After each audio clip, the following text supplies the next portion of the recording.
Começando por aqui no Notícias Agrícolas, a você que está nos acompanhando, seja bem-vindo, bom dia, boa segunda-feira para você, segunda-feira de preços em alta na Bolsa de Chicago, é isso mesmo, as cotações no mercado internacional sobem mais de 1%, enquanto aqui no Brasil a gente vai tentando dar andamento e conclusão à nossa colheita, mas alguns problemas ainda são identificados. Segundo o último levantamento da Pátria Agronegócios, nós já colhemos 23,5% da área brasileira cultivada com soja na safra 2020-21. Esse número ainda está bem distante do ano passado e da média registrada nos últimos anos, que é de, respectivamente, 42,57% e 42,77%. Para a gente comparar esses números, entender isso e, principalmente, saber como é que está o cenário brasileiro para o mercado da soja e alguns pontos importantes que a gente vai ter que observar aí nos próximos meses, a gente convidou o sócio-diretor da Pátria, o Matheus Pereira, para a gente entender tudo isso e conversar sobre esses números. Matheus, bom dia, seja bem-vindo. Bom dia, Ana Carla, bom dia a todos que nos assistem agora no Notícias Agrícolas. Pois números aí recheados de incertezas, cenários ainda promissores aos preços, preocupantes ao produtor rural, que tem visto aí preços crescentes, só que ainda inaptos, né, a retirar essa soja do campo, principalmente produtores ao norte do país, nordeste, especialmente Tocantins, norte de Goiás, ainda que sofrem grandes problemas ali com excesso de chuvas, impedimento de colheita. Enfim, há muita coisa para comentar hoje, muita coisa para trazer para vocês aqui. Realmente é um cenário preocupante, só que traz um certo alívio, porque a preocupação está no campo e o alívio está nessa tendência contínua de alta aos preços, né? Tá, bom, vamos dividir essa entrevista então em primeiro, situação na roça, no campo, o que está acontecendo e a gente vai puxando isso para o mercado. Matheus, esse levantamento saiu na última sexta-feira, dia 26 de fevereiro, trazendo então esse número de 23,43% e você já citou aí algumas localidades onde a situação é um pouco mais delicada por conta desse excesso de chuvas. E de fato, a gente tem pelo menos até ali o dia 5 ou 6 de março, a gente tem uma continuidade dessas precipitações ali na região centro-norte do Brasil, e isso continua, portanto, atrapalhando e deixando o ritmo da colheita um pouco mais lento? Exatamente, cara, exatamente. A gente tem regiões ali que sofreram bastante com o início de colheita, né? Regiões que tipicamente já iniciam colheita na viradinha de ano, né? Que seria o Paraná, Mato Grosso. Regiões essas que foram, enfim, não tiveram tanto sucesso em colher os campos mais de soja com ciclos menores de vida, né? Ciclos menores de colheita. E não só isso, mas esses problemas se estendem até hoje, cara. A gente tem, eu posso ali citar alguns estados-chave hoje que possuem problemas mais evidentes de colheita, que seria o Paraná, em especial, regiões do centro, médio norte e nordeste do Mato Grosso também, bastante problemas por agora, excesso de chuvas. Tocantins, eu diria que de todos os principais estados produtores hoje de soja no país, Tocantins é o que mais sofre hoje com a falta de janela de colheita, né? A gente tem clientes hoje em Tocantins nos relatando que há alguns talhões já que as perdas já chegam a mais de 40% da produtividade esperada. Soja que entrou em estágio de colheita há 2 semanas atrás e até então não se teve tempo hábil de tirar essa soja do campo. Então, soja realmente que apodreceu no pé, que realmente foram casos ainda pontuais, mas que já refletem, né, toda essa falta aí de atividade no campo, no Tocantins, norte de Goiás também, onde minha família é produtora, também sofrendo bastante problemas lá com excesso de chuvas. Ainda bem que esse final de semana tivemos ali uma trégua temporária dessas águas, que conseguimos ali avançar com um pouco de colheita, mas em linhas gerais, Carla, a gente tem uma safra ainda problemática, né?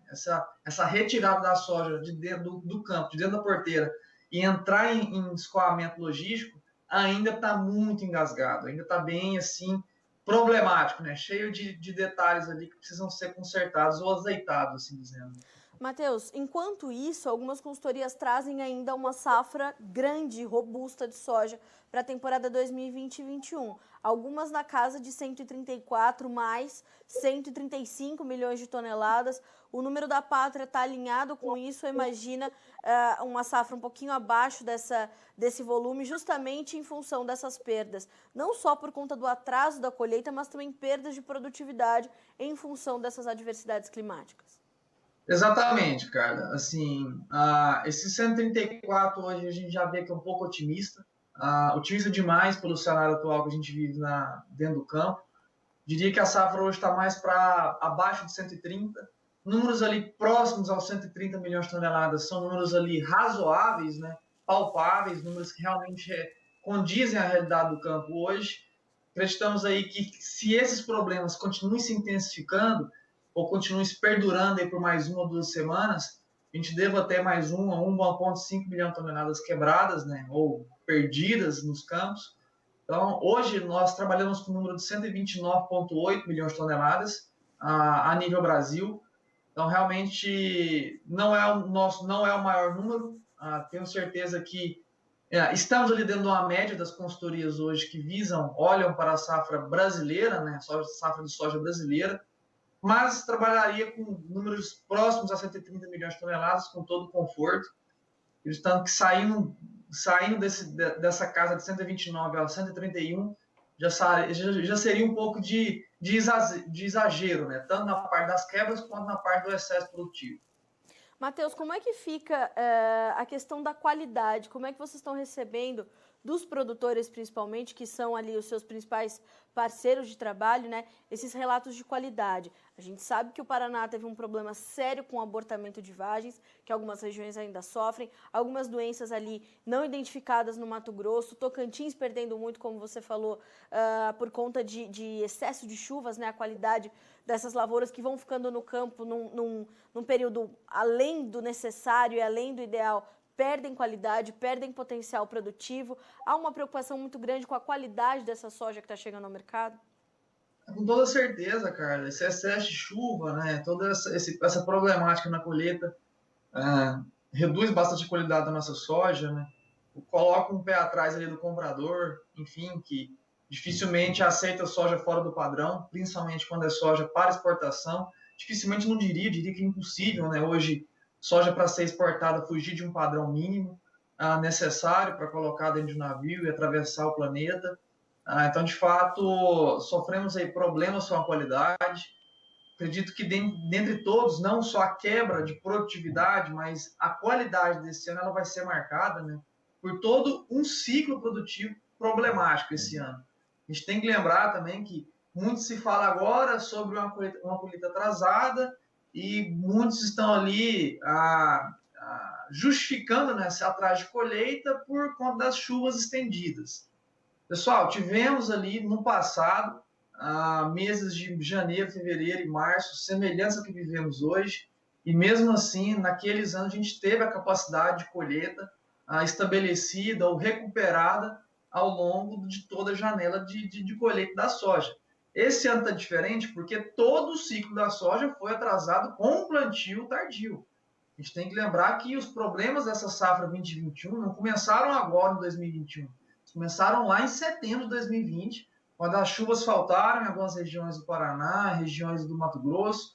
Então, aquela janela inicial de plantio, ela foi também postergada.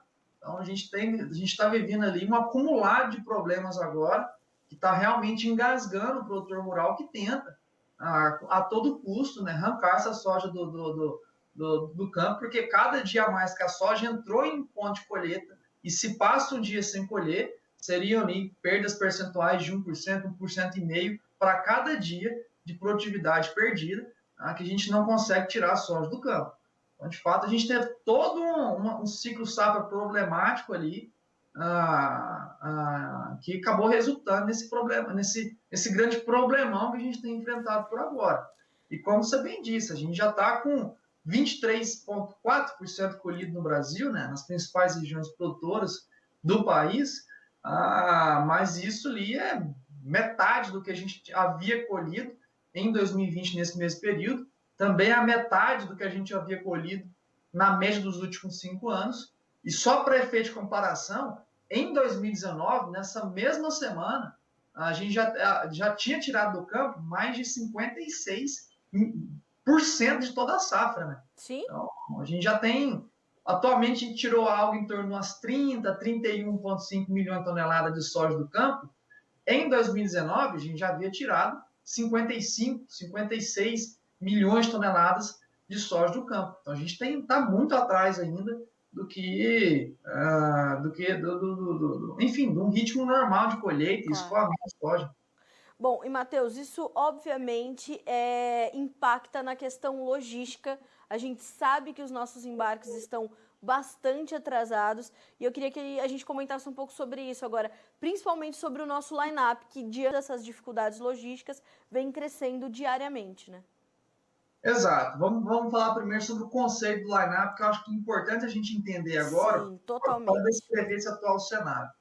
O line-up aqui a gente chama de os navios que estão em processo de embarque, ainda não foram totalmente carregados, somados aos navios atracados na Baía do Brasil, somados aos navios já nominados para serem carregados com soja no Brasil e estão em rota para chegar na nossa costa. Então, a gente chama estudo de line-up, né? Todo esse conglomerado. Atualmente, a gente tem mais de 19 milhões de toneladas de navios graneleiros neste line-up, somado em todas as categorias que eu acabei de citar.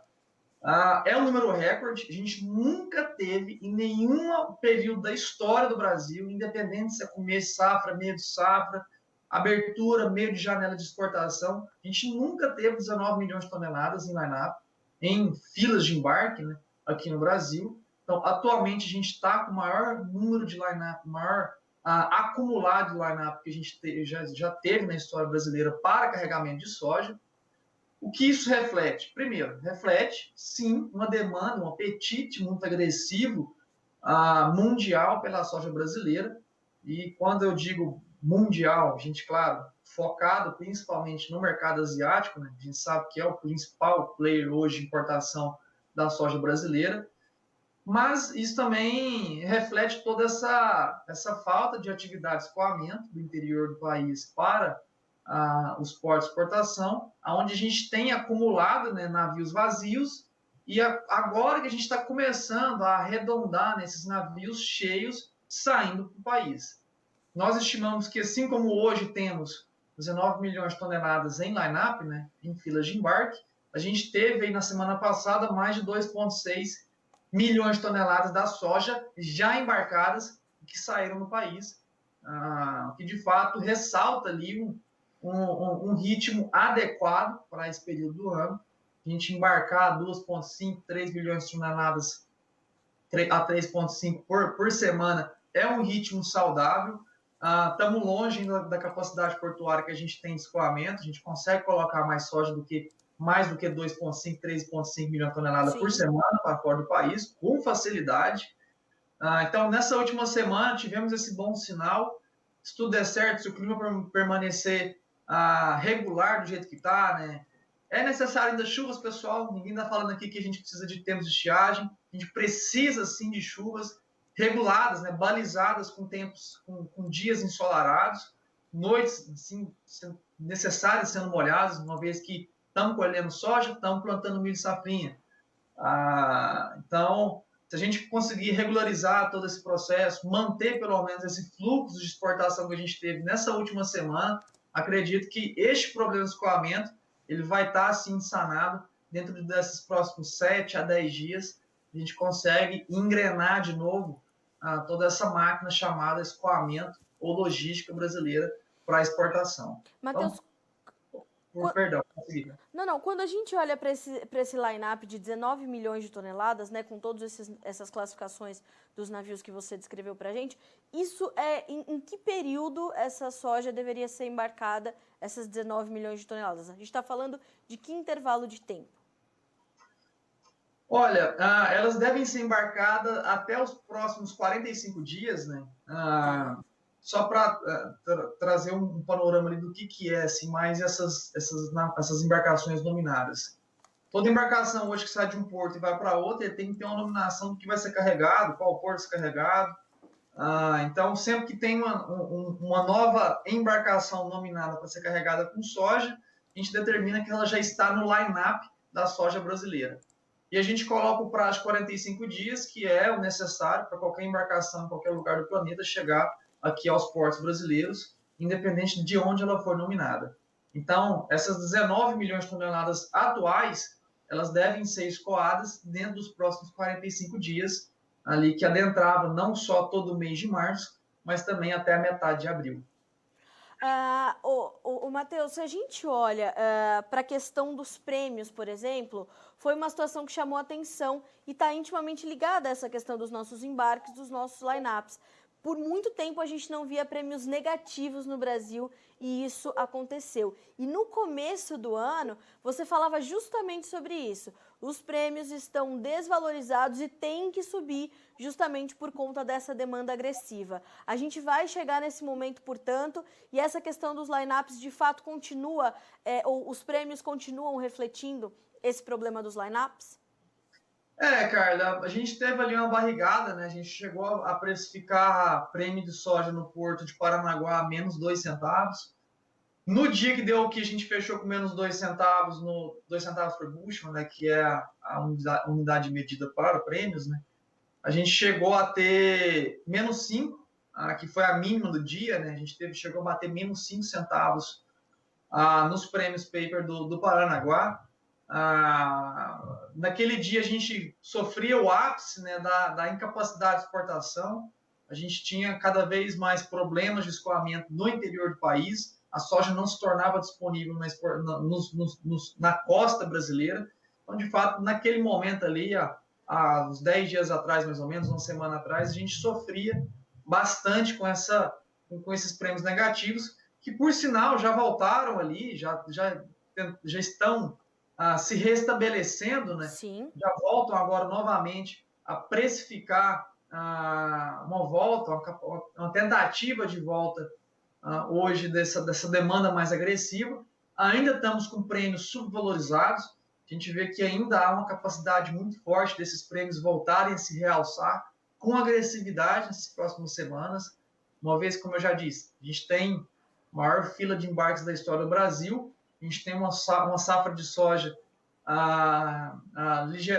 recorde no total, né? A gente tem uma produção recorde, independente da produtividade, problemas pontuais. A produção total ela é recorde devidamente pelo crescimento de área, não por uma produtividade saudável esse ano, mas a gente continua vendo sim que há uma altíssima capacidade de reação dos prêmios de exportação aqui no Brasil, principalmente precificando essa demanda, esse apetite, essa sede por soja que todo o globo tem hoje, quando a origem é brasileira.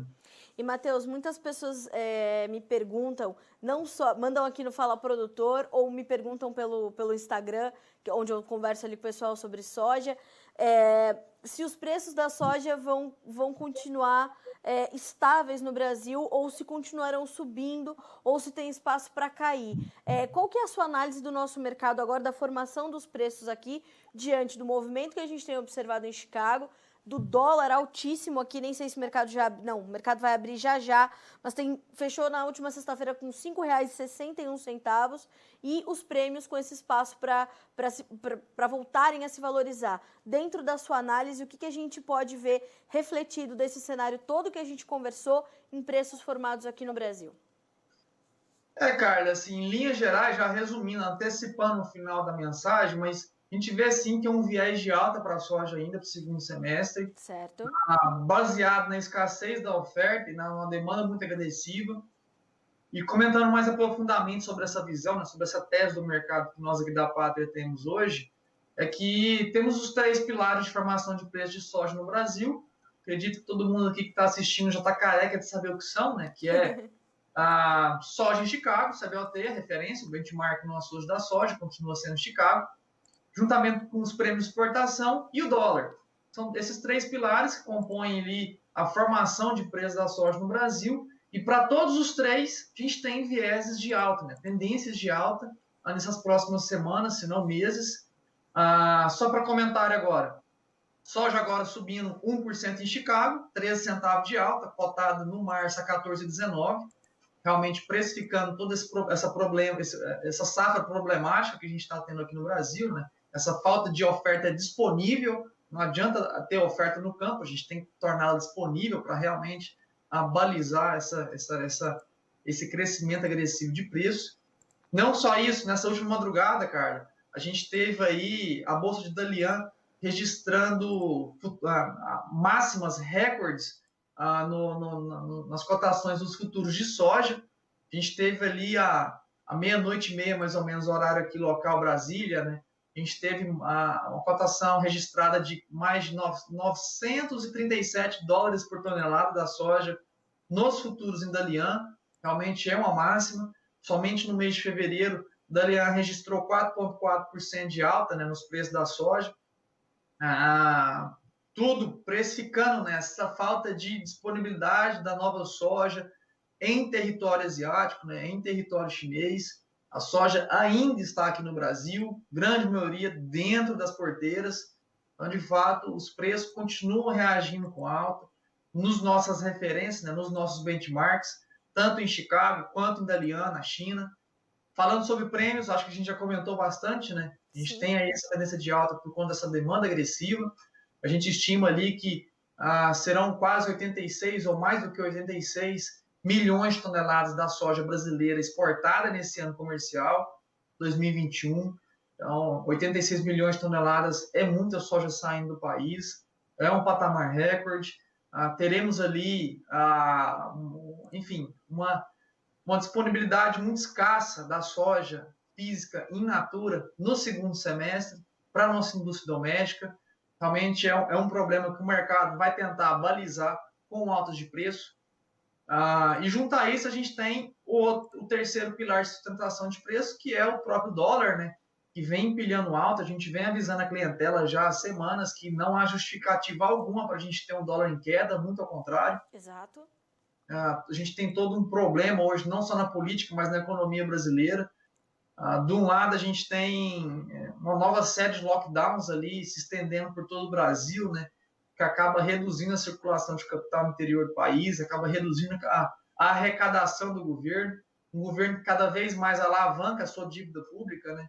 Então, a gente está alavancando a dívida, em contrapartida, a gente está reduzindo, né, a arrecadação.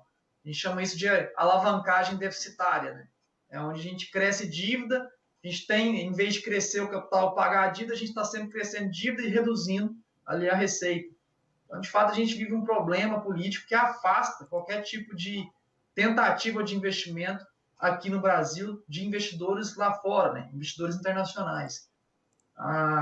Eu que morei muito tempo fora, morei 4 anos em Chicago, conheci bastante investidores, conheci bastante fundos de investimento, e nenhum deles hoje sente conforto, e dou razão, realmente, apesar de ser um brasileiro patriota, né, tá aí o nome da minha empresa que reflete todo esse patriotismo que hoje a equipe tem, né, Pátria Agronegócio. Sim. Apesar de todo esse patriotismo, eu concordo hoje com a visão de que é muito difícil hoje ter segurança em trazer capital estrangeiro para dentro do país.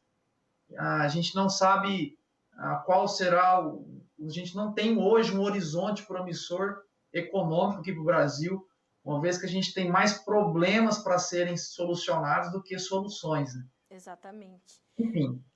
É um resumo interessante esse, né, Matheus? Olhar que a gente tem mais problemas a serem solucionados do que soluções, inclusive disponíveis para a gente começar a solucioná-los, né?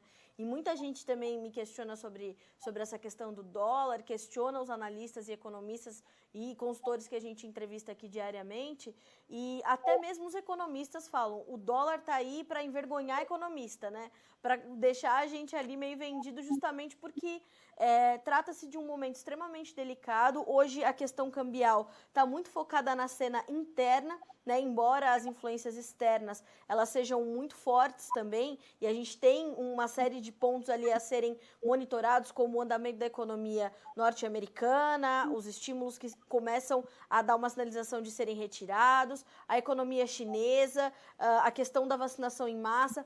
há uma série de coisas ali a serem monitoradas, mas o que está acontecendo aqui dentro, com uma recente troca no Congresso Nacional e tudo mais, vai exigir um monitoramento ainda mais intenso dos produtores brasileiros que estão aí, inclusive, para comercializar esse restante da safra e para planejar a sua próxima temporada, já sabendo que terão custos de produção mais elevados, né?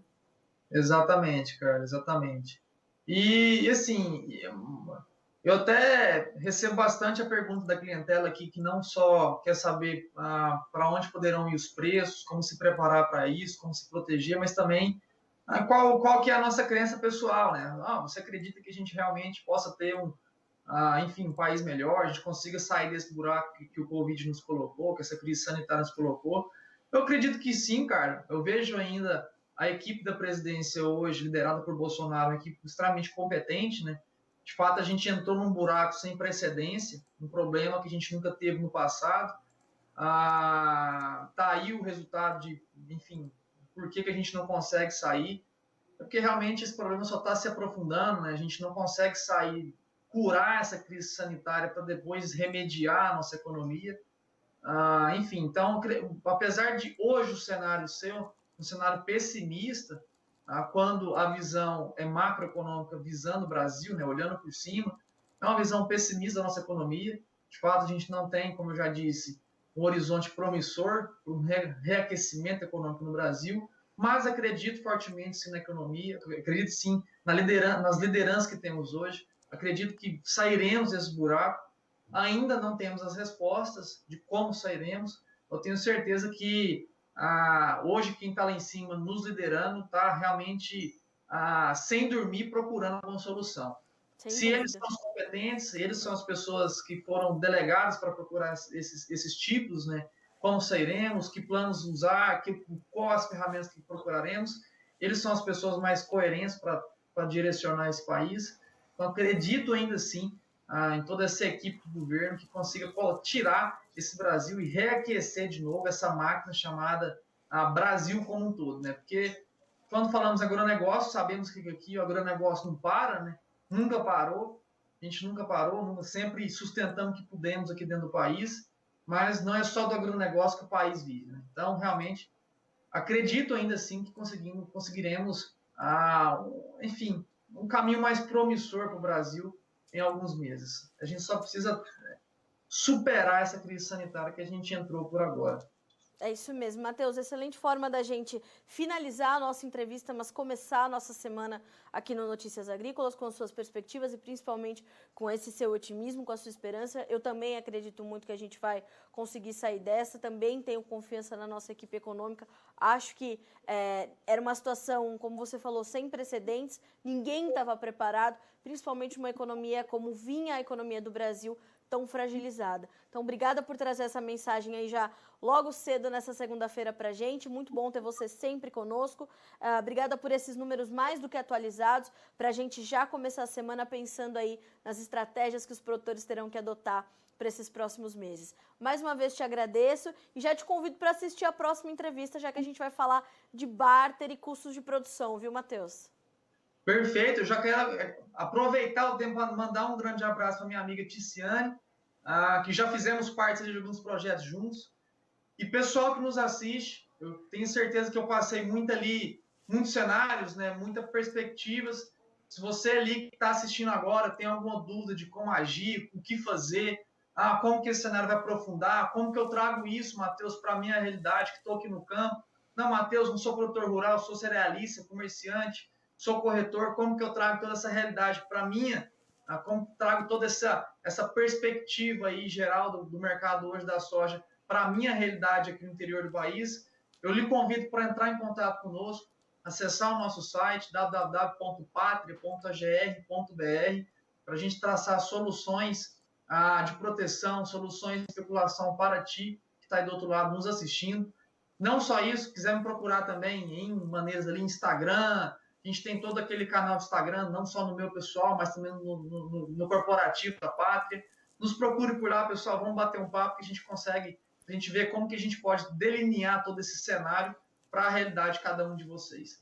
Carla, agradeço mais uma vez o espaço aqui, sempre uma parceria aí de longos anos.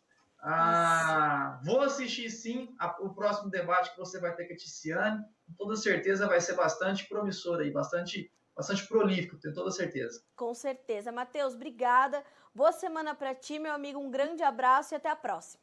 Grande beijo para ti, abraço para todos. Até mais. Obrigada, Matheus. Para concluir, antes da gente chamar a Ticiane, vamos ver como é que estão as cotações na Bolsa de Chicago. A gente começa com os números da soja, o andamento do mercado nessa manhã de segunda-feira. Cotações na tela. Segue subindo o mercado da soja na Bolsa de Chicago. Março, 14 dólares e 19 cents por bushel, uma alta de 13 pontos mais 75. O maio, 14 dólares e 16, alta de 12 pontos e meio. O agosto, 13,59, subindo 11 pontos e meio. O setembro, 12 dólares e 77, com alta de 11 pontos. Vamos para os preços do milho agora. Março, 5 dólares e 56, alta de 0,75, mesmo ganho para o maio, que vale 5 dólares e 48, o julho 5,36 e o setembro 4 dólares e 91, alta de pouco mais de 1 ponto.